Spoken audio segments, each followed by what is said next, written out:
An understanding of the organization and relationships of Congress is essential in understanding the motivations and actions of its members.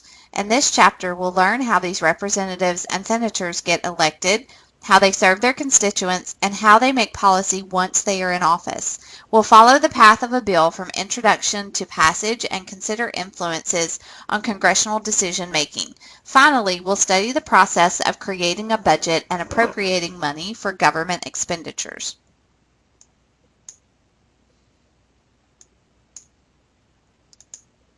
Congress is a bicameral institution.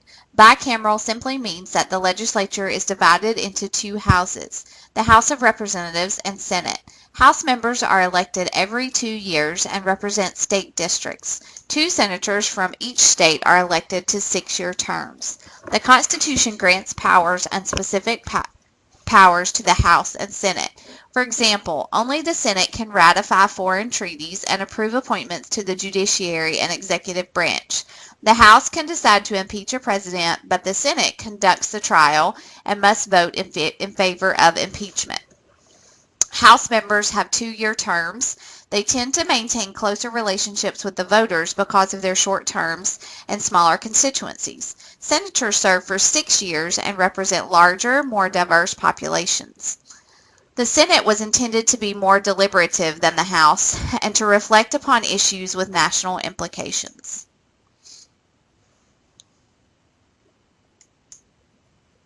The Constitution provides the term lengths for each member of Congress. Senators are elected to 6-year terms, while representatives are elected to 2-year terms. Being a member of Congress isn't an easy job. It takes a considerable amount of time, trouble, and money to get elected and re-elected. The public has more opportunities to evaluate members of Congress and hold them responsible than any other branch of federal government. Members of Congress serve their constituents, and we'll learn about how they see their role in this section. When districts are redrawn, some interest groups will end up with a majority, allowing them to elect a representative who they feel will serve their interests in Washington, D.C.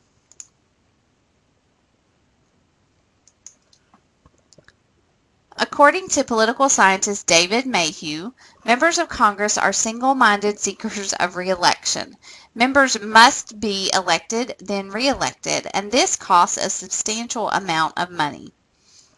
Every action undertaken by a member of Congress has ramifications toward the next election and therefore must be considered carefully. In 2010 alone, in terms of spending, the top 10 interest groups contributed between $20 million and $132 million each to the re-election campaigns of representatives. In order to improve their chances of winning elections, successful politicians work hard on behalf of their constituents. Individuals who currently hold office are known as incumbents. The most predictable aspect of American elections is that incumbents usually win. On average, 90% of Congress members are reelected, and usually by large margins. Despite this, all incumbents tend to perceive themselves as vulnerable, which is one of the reasons they spend so much time fundraising and campaigning. Members of Congress may serve their constituents through casework. They provide direct assistance to individuals and groups within a district or state. Legislators can also direct federal benefits to their home districts and states in order to improve their chances of re-election. Members of Congress are elected to serve the needs of their constituents. The successful members of Congress share the same policy interests as the voters and promise to act upon them. When representatives mirror the preferences of their constituents, this is called the delegate model of representation. What if a member of Congress has a different preference on a policy than his or her constituents? The trustee model of representation says that legislators are elected to use their best judgment. They are chosen to do what they think is best for their constituents. Members of the House tend to act more like delegates, and members of the Senate behave more like trustees. This is largely due to the respective electoral challenge representatives and senators face. Groups that can influence a member's reelection tend to receive greater consideration. Those who don't impact election outcomes are less important. People who participate in interest groups figure prominently into members' reelection strategies. Interest groups, through financial contributions and endorsements, impact the number of voters and the candidates they choose. Members of Congress have stronger incentives to act when interest group activity increases. Often, the influence of interest groups is subtle and affects what bills Congress considers, the amendments that are made to those bills, and the speed at which members deliberate. In any given year, thousands of lobbyists backed by billions of dollars descend upon Capitol Hill. Over the past decade, the number of lobbyists has increased by 30%, and the total amount of money spent on lobbying has nearly tripled. Some political scientists argue that citizens are best represented by members who have something in common with them. For example, an African American representative might better serve the needs of African American constituents. In recent years, more African Americans, women, Hispanics have been getting into Congress, as can be seen on this next slide. In 1951, just 2 African Americans, 3 Hispanics, and 11 women served in Congress. 2 decades later, 11 African Americans, 6 Hispanics, and 11 women were serving. By 2010, there were 43 African Americans, 30 Hispanics, and 91 women in the House. Every 10 years, House districts are redrawn to reflect population shifts indicated by the U.S. Census. Most often, this is done at the state legislature level. Frequently, lines are drawn in a way to protect incumbents of both major parties. The majority party then tries to draw lines around remaining districts to maximize the number of seats the party will win. This process is called gerrymandering. It often produces districts with contorted boundaries. This occurred in Texas following the 2000 census. A new redistricting plan kept in place by a Democratic majority. Subsequent elections returned a Republican majority to the Texas state legislature, which drew the district lines again, this time in favor of the Republicans. Many civil rights leaders in the late 1980s began pressuring state legislatures to create majority-minority voting districts. These are districts where a group that's a minority of the overall population is a majority of the voters in the designated jurisdiction. However, the Supreme Court has frowned on using race as a primary factor in drawing district lines. This is an image depicting how a district can be redrawn to favor one party over another. How often is the U.S. Census taken?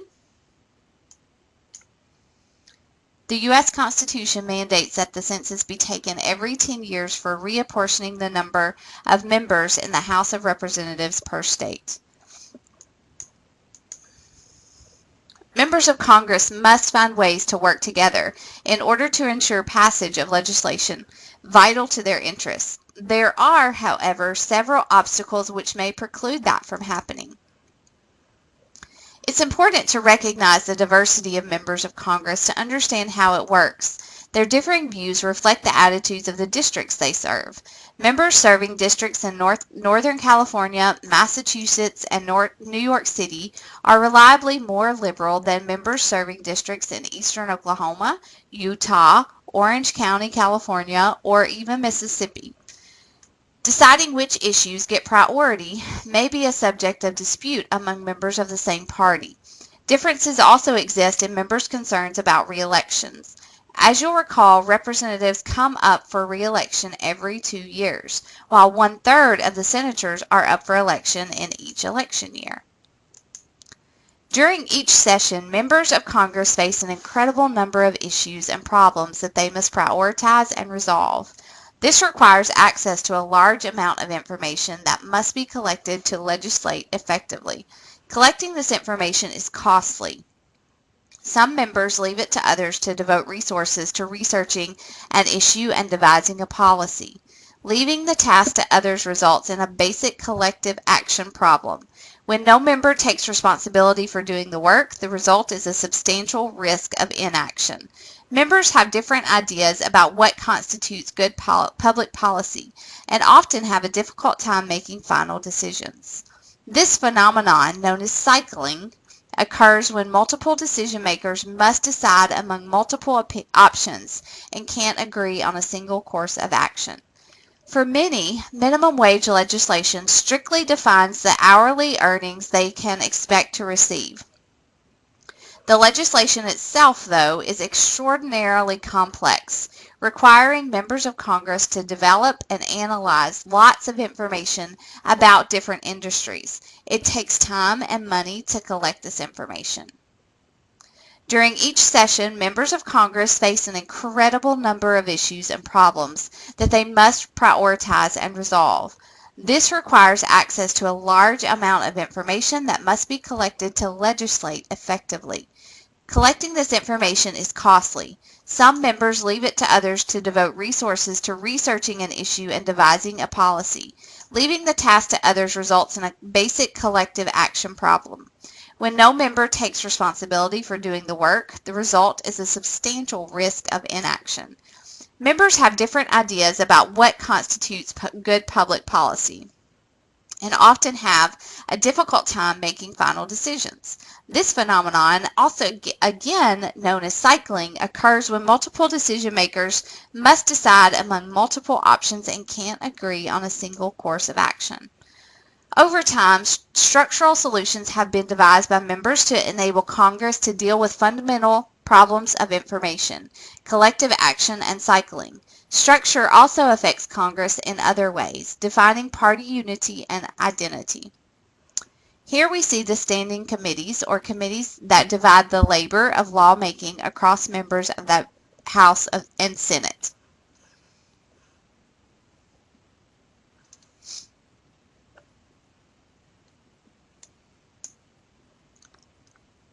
Select committees address specific issues over shorter periods of time. Typically, they cease to exist once their members have completed their task. Joint committees draw members from both chambers. Similar to select committees, joint committees focus on fairly narrow issue areas, but unlike select committees, they are permanent. The primary purpose of joint committees is to address Congress's need to collect information. Committees consist of smaller, specialized subcommittees. Subcommittees allow for an even greater division of labor, which produces still more information. Committee work allows members to develop expertise in specific policy areas. Legislators that oversee policies that are most relevant to their own constituents. On average, senators serve on 4 committees and representatives serve on 2. A chair, who's always from the majority party, oversees each committee and subcommittee. Because they set the agenda, schedule hearings, and call meetings, chairs often exert special influence.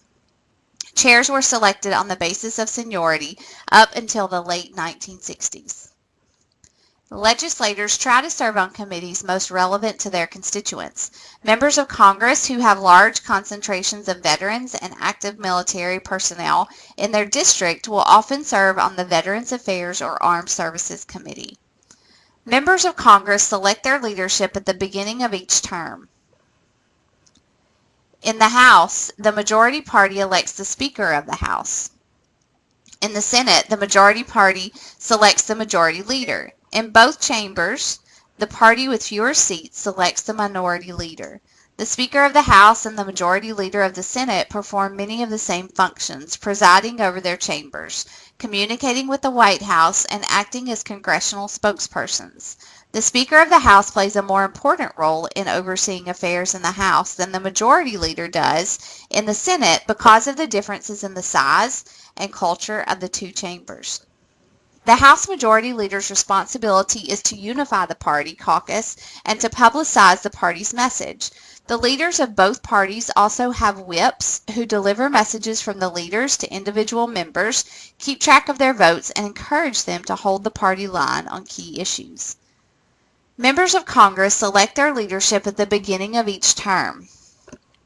In the House, the majority party elects the Speaker of the House. In the Senate, the majority party selects the majority leader.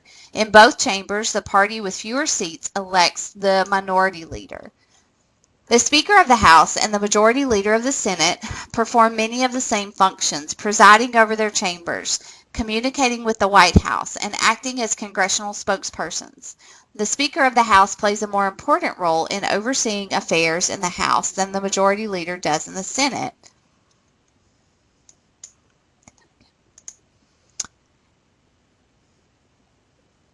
This is an image of President Donald Trump meeting with Speaker of the House Paul Ryan and Majority Leader Mitch McConnell from the Senate. During the past 30 years, Congress has seen an increase in party polarization. However, there is little evidence to indicate that the public is any more conservative or liberal than they were in 1970.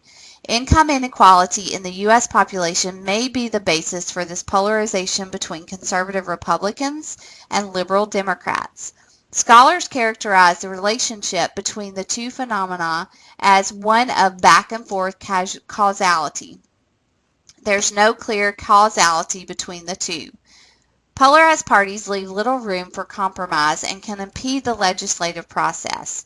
As the majority party moves to the extremes of the ideological spectrum, growing numbers of voters refuse to affiliate with either party. The two major parties are more polarized today than they have ever been in almost a century. Here we plot the average ideological score for Democratic and Republican members of Congress. Positive values indicate greater conservatism, and negative values indicate greater liberalism. Approximately 11,000 staffers assist members of Congress. Staffers perform all sorts of tasks, many of which concern the collection and analysis of information. Some staffers work in a member's Washington, D.C. office and others back in the member's district or state. Those in Washington, D.C. tend research public policies, draft proposals and briefs, organize hearings, and interact with lobbyists. Staffers back home mostly deal with the constituents and their concerns, interests, and ideas. Members also have access to several administrative agencies that provide vital information about public policy matters, such as the Congressional Research Service, the Congressional Budget Office, the Government Accountability Office, which was established as an investigatory body for members who wish to know more about the spending habits of bureaucratic agencies. In order to monitor actions in the executive branch, Congress holds hearings and investigations. Members also help educate the public about the major issue of the day and communicate with constituents to help resolve their problems. However, conceiving and writing laws are the most important functions that Congress serves. The process begins when any member of Congress sponsors a bill in either the House or the Senate. Bills are assigned to the committees that oversee the relevant policy domain by the presiding officer of each chamber. The bill is then assigned to one or more subcommittees. Next, the bill is marked up and portions are rewritten, deleted, and added. In the Senate, those bills move straight to the Senate floor. In the House, the bills are referred to the Rules Committee, which decides how a bill will be debated on the floor. An open rule allows for a wide range of amendments. In a closed rule, possible amendments are more restricted. On the floor, members will give speeches, offer amendments, and eventually vote. To pass the House, the bill must receive the support of a majority of votes. In the Senate, any senator may filibuster a bill, which allows for indefinite debate. A supermajority of 60 votes is needed to end a filibuster, a process called invoking cloture. Differences in Senate and House versions of the same bill must be resolved.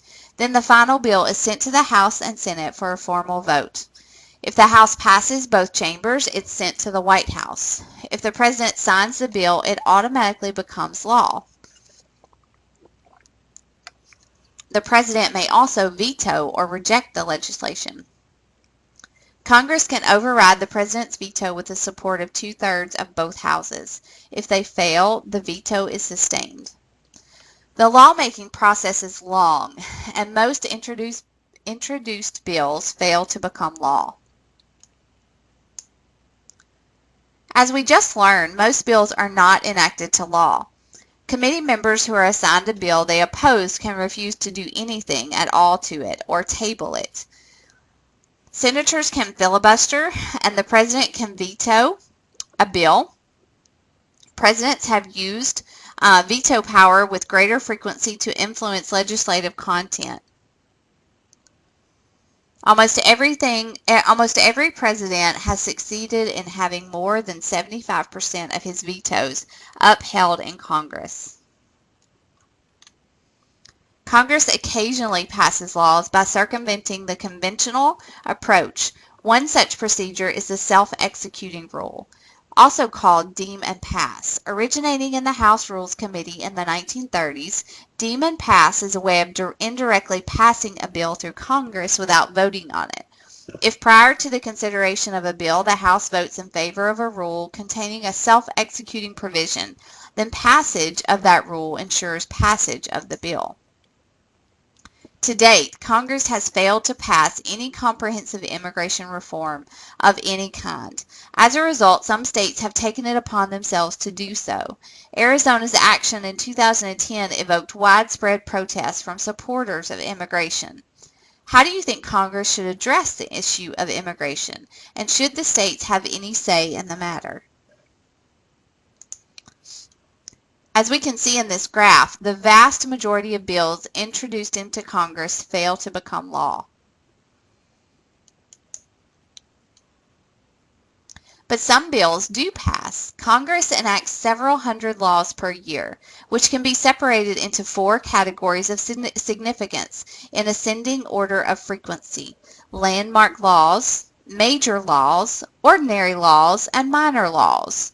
A leading determinant of successful legislation is the strength of the majority party's control in the House and Senate.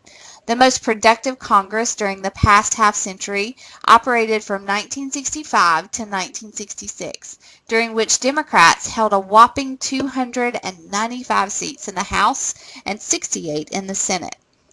Laws more likely to pass are those with sunset provisions. These are existing laws that must be reauthorized after a specific number of years. They have the advantage of previous passage and funding, as well as the establishment of legal precedent.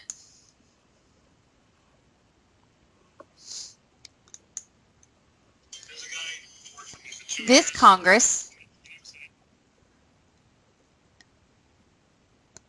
Congress enacted such landmark legislation as Medicare and Medicaid, the Immigration Act, the Elementary and Secondary Education Act, the Housing and Urban Development Act, the Voting Rights Act, the Freedom of Information Act, and the National Traffic and Motor Vehicle Safety Act.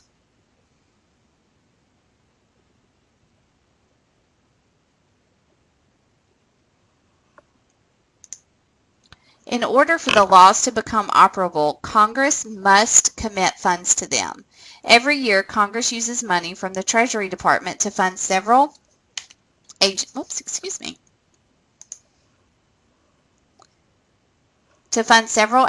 and programs. The Constitution doesn't detail the process, leaving it to the legislators to develop. Legislation provides authorization for funding of programs and agencies. Funds are then appropriated to those agencies and programs by authorization committees. Appropriations committees determine the exact amount of money to be dispersed. Appropriations committee members regularly use limitations on the use of funds as a way to legislate indirectly. Budget authority programs and agencies can be provided by non-appropriations committees using authorizing legislation. As a result, the part of each year's federal budget is dedicated to mandatory spending. Legislators can also use earmarks to bypass executive to bypass executive agencies get funds directly to their constituents. Amid criticism, the Senate Appropriations Committee announced a 2-year moratorium on all earmarked spending in February 2011.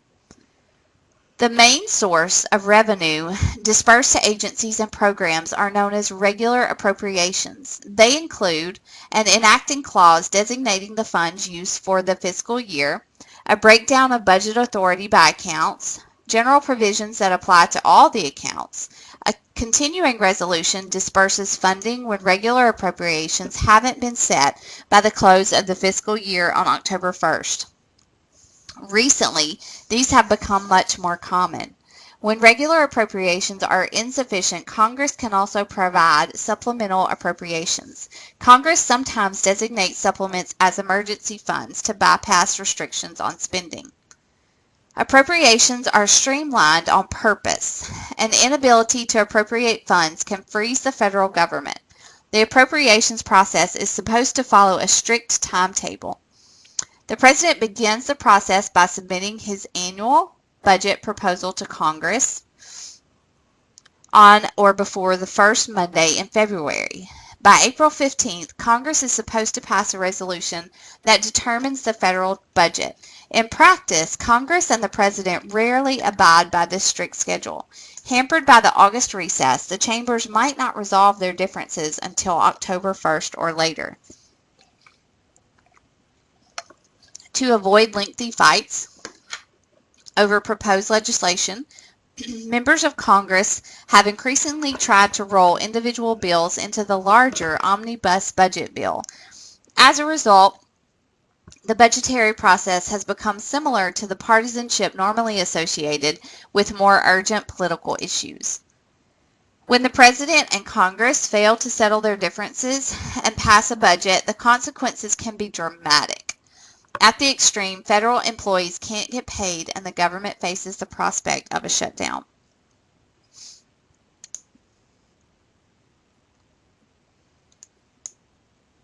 Earmarks are also known as pork. Legislators try to bring home the bacon to their constituents by getting federal funds or for state and local projects. And that concludes our PowerPoint presentation on the legislative branch of Congress.